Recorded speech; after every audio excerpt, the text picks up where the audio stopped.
Hi, good evening po mga kalada. Ayan, nandito po ako ngayon sa sa trabaho ko kasi kukunin ko si Mami Cutie ngayon. Dumaan muna ako dito kasi kukunin ko yung cage. Nandito yung cage Bali, di-off ko po ngayon. Kukunin ko lang po tong cage para lagayan kay Mami Cutie. Ayan, dumaan muna ako dito.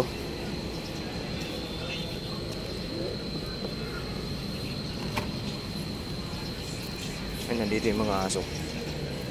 Ayan mga kadada, huwag kayong mag-alala, si Orange Boy papakita ko sa inyo. Nandito po.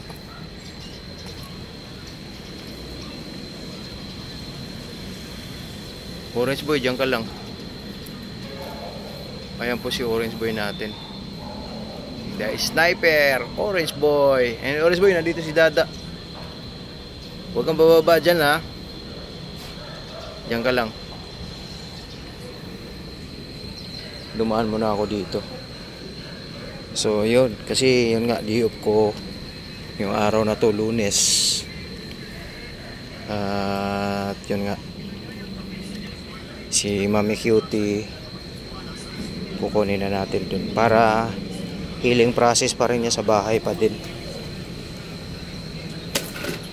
Oo.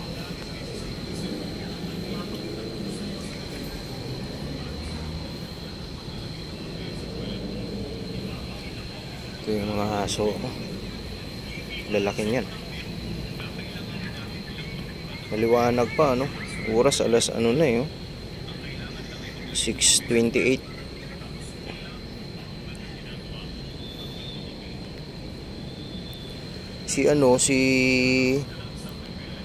Tawag nito si JC po, si Baby JC. Ayun, pinaano ko na guys, pinainom ko ng antibiotic. Tapos si Baby Doray, stop na po yung antibiotic niya. Patak-patak na lang ang ginagawa ko. Patak-patak na lang sa mata. Ang lakas kumain ni Baby Doray. Galing ni Orange magtago, no? And then yung ilaw, tas dito siya. Di ka talaga maabot dyan sa aso, Orange Boy. Good job ka lagi, yan. Yan ang pag nandyan yung aso, tago na kaagad. Tinitingnan lang niya yung mga aso, guys. Tingin lang lagi si Orange Boy. Galing talaga ng Orange Boy na yan. Galing magtago.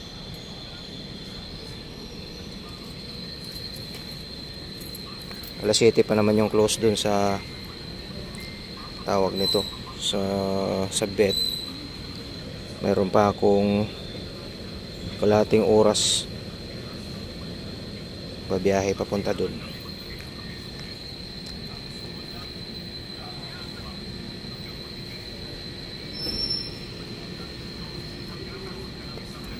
Kumain si Orange Boy kanina, pre.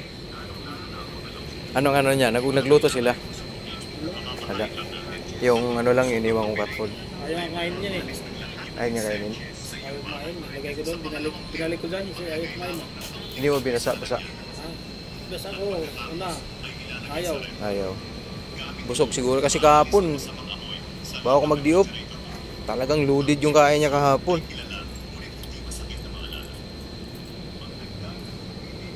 Si Baby Orange mo, nilagyan mo ng fish oil pagkainan niya? Ilang beses lang, nakalimutan ko lagi.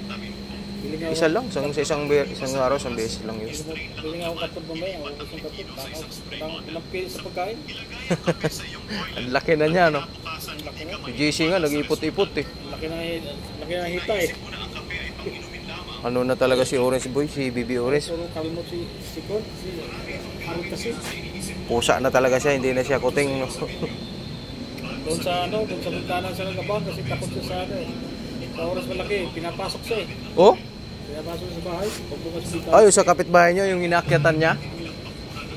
Naawayin siya doon. Naawayin nga siya, kaya nakadungaw lang sa pinto, pagbukas pinto. Oo.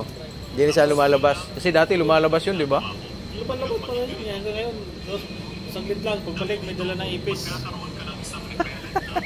Nanghuli ng ipis. Hindi na dala sa loob.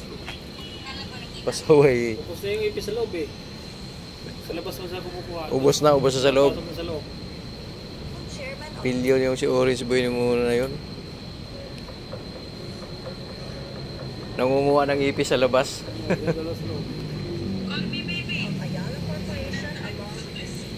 So yun guys, yun po yung update natin ngayong Lunes na to. At yun nga, kinausap ko yung kumpare ko tungkol dun kay Baby Orange. Magaling daw manghuli ng ipis. Tsaka ano, walang pili sa pagkain.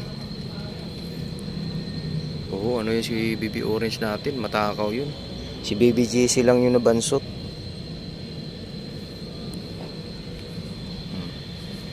Good job ang aming Orange Boy. Bait-bait naman yun. Ang talino yung Orange Boy yan. Diyan ka lang ha.